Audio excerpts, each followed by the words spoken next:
Ndewo na ndị Igbo, ọ bụkwa m onye nkụzi Tochi na-ewetara m ihe ọmụmụ ọzọ n'ụbọchị taa. Taa anyị ga-ele anya ihe a na-akpọ ntụgharị nke pụtara translation.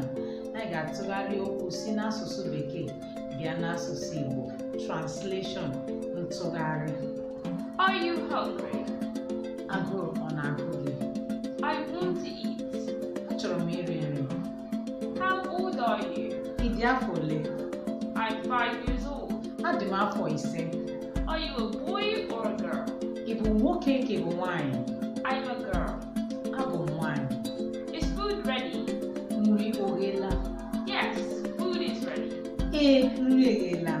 What is the name of your school? Gịnị bụ aha ụlọ akwụkwọ gị? The name of my school is Brainy High. Aha ụlọ akwụkwọ m bụ Brainy High. When it's lunch time, Kedu mgbe anyị ga-eri nri ehihie? we will have lunch at 2 p.m. Anyị ga-eri nri ehihie n'elekere anya 2. Have you eaten? Ị riela nri? Yes, I have eaten. Ee, eriela m nri. Wake up. Teta n'ụra.